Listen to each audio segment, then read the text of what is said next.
Never a dull moment in the Knicks first, man. We were planning to go over some cap sheets, go through the spreadsheets, talk about some vet minimum signings, and there you go, blockbuster news. What was your reaction when you heard it? Not surprised like Luca getting traded, but certainly surprised. I would say surprised just based on, listen, your best player came out on after the game, right, and vouched for him publicly about coming back. As far as but when you kind of start reading the tea leaves, and Ian Begley has done a really, he's terrific. Great Like job. like Ian tipped us all off the Yeah. other night. It's like, well, he wasn't like, and you read through, and then when you have the owner involved in exit meetings, which rarely ever happens, like that does not happen. You start to see where the decision goes. I didn't really write about Tibbs in their offseason article, but I did write in there when we're talking about the bench, and that the one thing that I thought New York was going to have a hard time with was convincing players to take less money in free agency if there wasn't a defined role. And the defined role was like, how do you believe that you're going to get minutes when there were no minutes this year, right? Like when you look at how underused the bench was during the course of the year, and if you're a player that's going there to play 20 minutes, it might sound great on paper, but maybe the reality is not. And I thought that was something that New York would struggle with this offseason here. So listen, I looked it up yesterday. I've been part of 7 coaching firings during my 20 years with the Nets, New Jersey / Brooklyn. I said, listen, sometimes the grass isn't always greener on the other side, because I think you do have to be careful. I just go back to 2013 when PJ Carlissimo had been let go, and PJ was 34-19, and we lost in the first round to Chicago. And it was disheartening how we lost in 7 games. And what happens sometimes, CP, is when you're in the front office, you have a belief that your roster is a lot better than how the season ended, right? Like whether you believe you're a finals team or you're a conference finals team, and that whether it be that there's a shelf life from a coaching standpoint. Some organizations look at that differently. There's a belief sometimes that you feel like this person can only get you certain so far. I do think it's interesting because this roster hasn't been together very long. Like certainly Jalen and Josh, but when you look at OG last December, Mikhail in the summer, and then Carl right before training camp, it's not like Cleveland where you've been there like 4 years and you're like, man, we can get through the conference. Like we like there were like there wasn't like a 5 year we just hit the limit and now we've got to tear it down and stuff like that. We're going in a different direction of the coach. So definitely surprising because I did think, listen, they're going to be one of the favorites next year in the East because of maybe what happens in Boston or Milwaukee or some of these other teams. And you basically kind of took the safe approach, right? Yeah. You could have just went, hey, we're going to keep this core together. We're going to just tweak the bench. And then we're going to roll in next year as probably top 3 projected seed here. They didn't take that route. And now they're looking for their next head coach. So as a former executive, with the Nets, and as you said, Ian Begley did a great job of covering this, but he also mentioned the fact that this was more of a Rose decision than a Dolan-driven decision, even though Dolan was in the exit meetings. So, like in the mindset of an executive, is your thinking here that, hey, the next guy should be able to take us to the next level, and maybe we were capped with Tibbs? You have to. I mean, that's have to be the thinking of it here. It's almost like you kind of pay a little bit of a penalty based how far you go in the playoffs because the pool of people who are waiting for you is maybe a little bit less limited. I mean, this wasn't a big summer of turnover head coaching wise here, but I will say this, and we all have a job to do, and we report and we analyze and stuff like that. But there's nobody who knows it better than Leon as far as the pulse of that organization. You probably dealt with a little bit of fool's gold in the Boston series, the ability to come back in game 1 and 2, right? you lose both those games, and then you're probably losing in the second round. And we're Yeah. probably having this discussion 2 weeks ago here. So you do have a pulse of the locker room, the pulse of the impact, the input from a player perspective here. You would have loved to have been a fly on the wall in that conversation here when you had the parade of your seven best players come in and kind of give their thoughts on everything here. But there is an expectation whenever you make a coaching change and you get to a conference finals, like there's like an expectation you are going to get back there at the very least. Mm-hmm. And if you don't, then it's going to be kind of come back. It's going to come back to the front office as far as the change you make. Coaching changes. It's funny and I'm sure like you read the comments. Mm-hmm. When I wrote the Knicks article and we did a off-season video, like if we did a poll of New York, they would have probably voted. They would have like voted Tibbs out, right? If we relied on definitely. like, listen, I mean, Yeah, that's the definitely. reality of it, and I get it, and that's the beauty of becoming a fan, being a fan, and everything like that. I would just say like coaching changes are sometimes disruptive, right? Like Mm-hmm. look what Phoenix has gone like through it and through Yeah. it, and they're going to hire another coach here that you basically have. It's disruptive because like the person coming in is basically going to install something different than maybe what was here already. But it also could be the beauty of it because that might be there's no CBA, there's no cap on when you go out, and there's no apron as far as who that next head coach is going to be, and that Mm-hmm. might be your that might be your biggest offseason addition. It is. Like I wasn't shocked in terms of Jalen endorsing him right after the game 6 because Yeah, that's just not his yeah. MO. What's he going to say? What is he gonna say, right? And he's not one of those players that's gonna leave Yeah, those cryptic messages and like LeBron or somebody else would do. So I wasn't really surprised. Now the exit interviews is something different because clearly he did not get the vote of confidence from these players. Like, word I got was there was an issue with the rules. We saw all year where the breakdowns defensively, breakdowns offensively. I'm not sure how much stock I take into the friction in the huddles and the players only meetings. Like how much of that is an indictment on the coach or versus like normal, operations. But clearly he didn't have their vote of confidence in these exit meetings. yeah. I know it's been right. I think Fred Katz wrote about the player only meetings and stuff like that. I think player only meetings can kind of only get you so far. Like during the season, certainly when you're not playing well, playoffs are a different animal based on circumstances here, and certainly when you lost in Game 5 in Boston and got your doors blown off, like I mean that requires to basically like, listen, our season is basically this is where we are Mm-hmm. here. But I will say that if the players went in that exit meeting and gave glowing endorsements, and I'm not saying like all of them, but the majority of them there, I would say that there was probably the chance that Tibbs is probably still the coach here. So, listen, it's a joint decision by the front office. Certainly, the owner has to sign off. And I'm not saying this is a James Dolan decision because Mm-hmm. like I went back and you watched it, when he was on with Jalen and The Josh. roommates, yeah, yeah. Yeah, and it was great. Like it was really like I wish like that's my only critique of the Knicks is like I just wish they would be just out and open more. Mm, Like that's the mm, only like we're not. And I like Leon. Leon's a terrific guy. mm-hmm.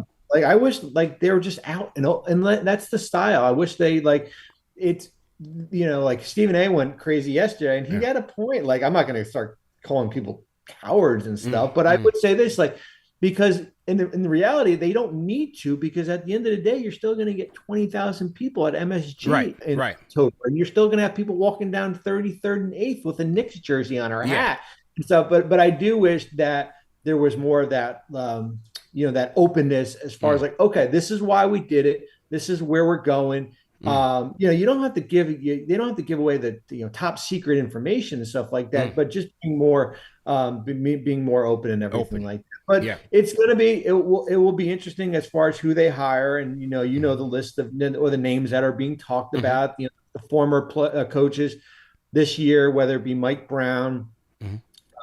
Taylor Jenkins from Memphis, Michael Malone, of course, Mm-hmm. in Denver.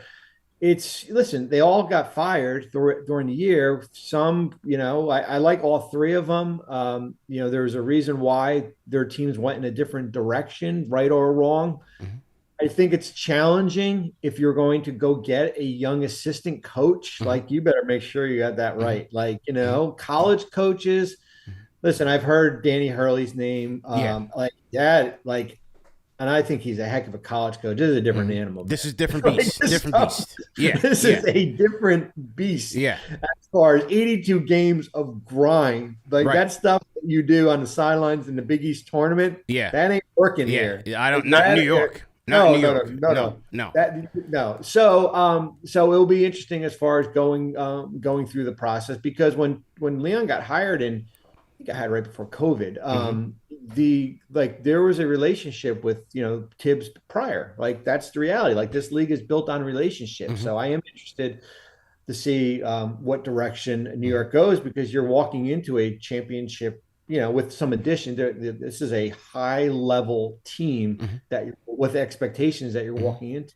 So just your opinion for this team and where they're going with the championship caliber expectations. Would you lean towards more of a veteran versus a young upstart? I think a lot of people, myself included, are kind of looking for that young, like a Johnny Yeah, Bryant, who has yeah, the sure. experience, young, but maybe a bit more innovative in the mind and not Yes. necessarily a retread. Yeah, it's, listen, I think Michael Malone is a terrific head coach, but the reality is you might run into the same problems that Denver did, right? Yeah, Like, as yeah. far as like, I think what you want is someone who's going to be here not just for 3 years, like the life of kind of what the cycle of what this current Yeah. roster might be, but someone who's going to be here, like, Spo in Miami has been there forever, right? Mm-hmm. Like, and there's certainly he's been through different iterations there. But I do think, like, if I am like Jordy Fernandez, what he did in Brooklyn last year. Like, Mm, people mm, sometimes get scared of hiring that assistant coach because they haven't been through the process here.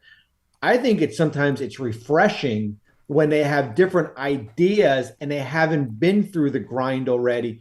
And if you put a competent staff around them and you let these guys play a little more freely, I mm, would say, and you're innovative, I'm all for going mm. Will Hardy, who was in Boston and now Mm. is in Utah. Utah. Like, they went. I mean, that's a different direction, because they basically broke up that roster in Mm. Utah.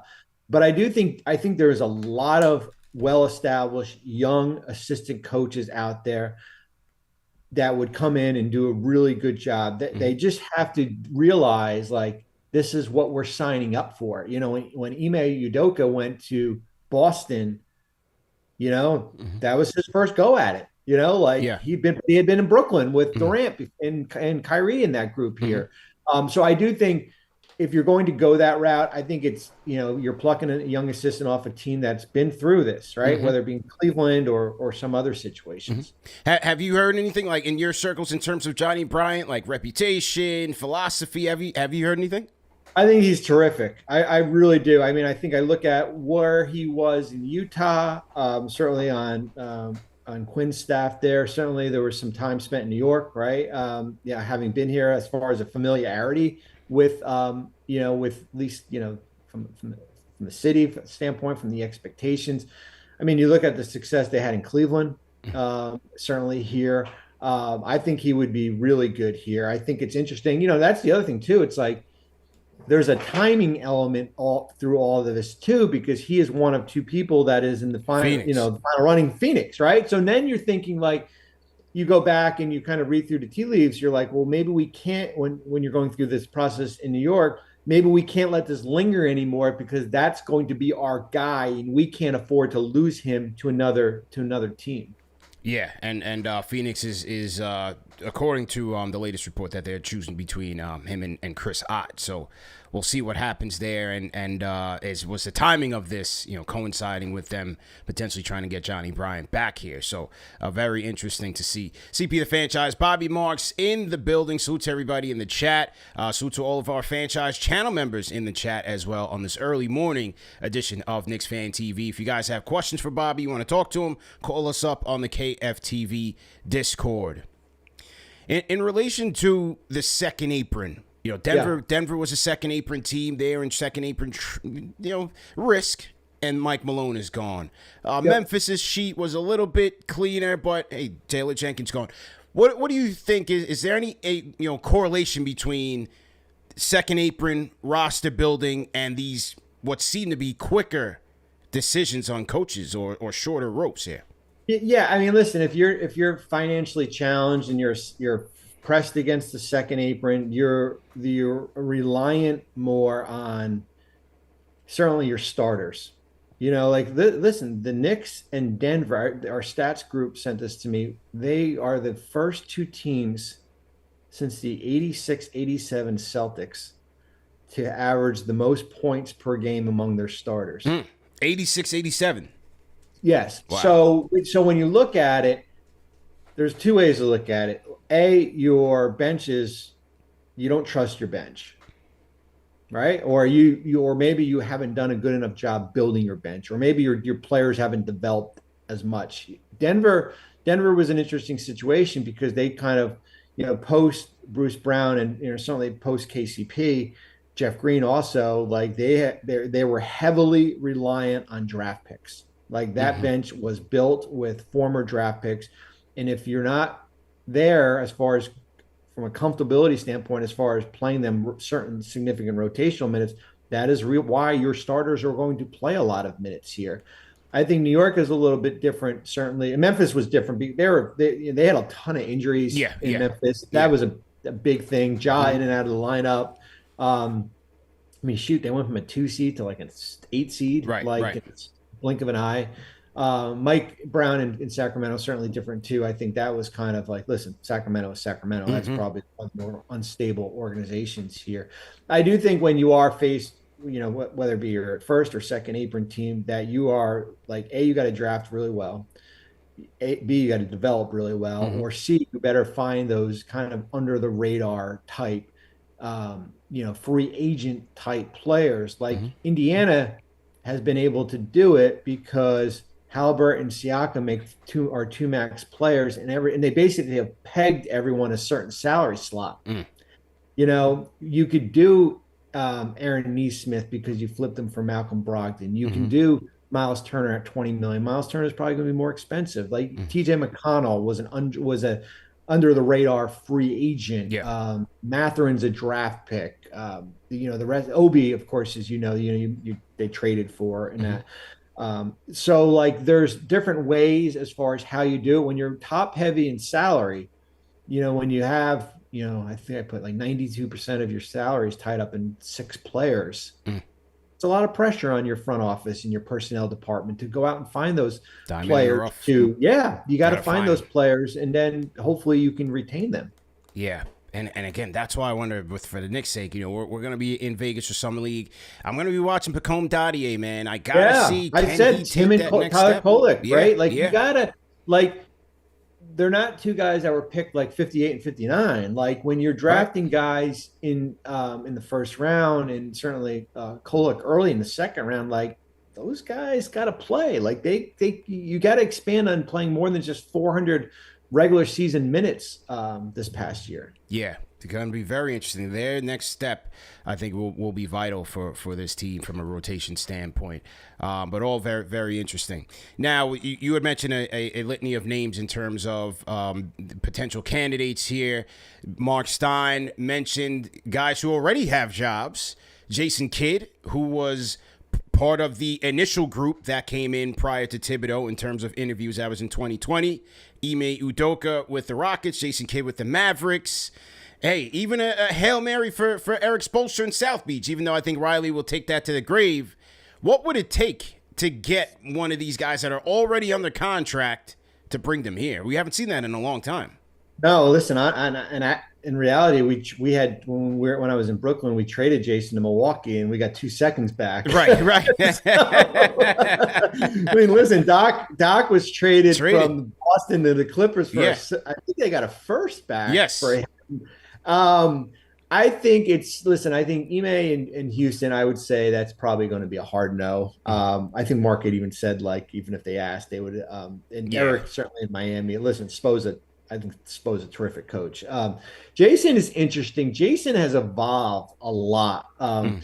Just I had him as a player, had him as a coach. That what we threw him in that 13-14 season was, I don't think anybody can, can go through that process there. And then you look at Milwaukee and then becoming an assistant and then what he's been able to do in Dallas. I think Jason's a heck of a coach. I really do. And he's got ties to the Northeast and he can deal with like the expectation levels doesn't bother him. It's interesting because of where they are with, roster wise, it's a lottery team, but it's kind of a win now team here. So that would be more of like him having a conversation with Nico, if this is hypothetically what he wanted, him having a conversation with Nico Harrison, as far as saying like, this is where I see my, where my preference would be, like almost like any person who, if you're working for a company and you have an opportunity to go work somewhere and you're going to make more money and there's job security and there's different things, it's basically approaching your boss and saying like, hey, and then all they have to do is say no or yes, or like, why don't you go meet with them? But Jason would be interesting as far as, the people that are still under contract. Yeah. And then, maybe he goes to Nico and say, hey, man, this Luka thing is way too much for me, man. no disrespect to Cooper Flag, but I got to get back up north. Hey, you let me out of my contract if I say I'm the one who did the yeah, I'll take the bullets. I'll take the whole bullets for everybody, man. That might be the deal. But then you're thinking it would have to include draft compensation, which the Knicks don't have much. You got some seconds. You got some seconds. Listen, yeah. I the day and age of trading first round picks is becomes a little bit more challenging. I think that's more of a unique situation. Yeah, very, very interesting, man. We'll have to see what happens there. A Hail Mary down to South Beach. We'll see. Has been out there. Chris is terrific too. Yeah, really. I mean, he's paid his dues. Really. Really, and is has been part of that Miami staff for a long time. What makes a candidate? Because for a while, even during that 2020 to say like 24-25 run, Stackhouse was a big name. Yeah. Well, and then all of a sudden now he's just as an assistant. Brian Shaw once upon a time. How about Sam Cassell? Sam Cassell. Sam Cassell has been through a lot, and it seems like. He's kind of been, at the front step and has never kind of come through and has won championships from his playing days and as an assistant coach and has got that pedigree there. It's just an interesting process having gone through it. Like you kind of like you bring them in and like a lot of it's, style of play, how they see it, roster construction, their wish list of players that they see fit in. It's sometimes it's like going through the draft, like sometimes it's just like a feel like this is the right guy that we see. This is how his personality fits with our group. Maybe he's a little bit more laid back. Maybe he fits in with, the personality of some of our players on our roster here. But as I said, like you go through it and the hard part is, you think you know it right, and then you get to training camp, and you're like, God, like, geez, I hope, and then you start playing, and then there's a newness to it, and then it's the ability to deal with adversity. And a lot of it is the ability to deal with players, $1 million athletes. Yeah, listen, the ability to have everyone like each other, right? Like that's what's not like when rosters are put together, and we label teams winners and all that stuff and teams that could win the East or the West. There's the human dynamic to it all, as far as guys actually liking each other and trusting each other and willing to, deal with adversity together.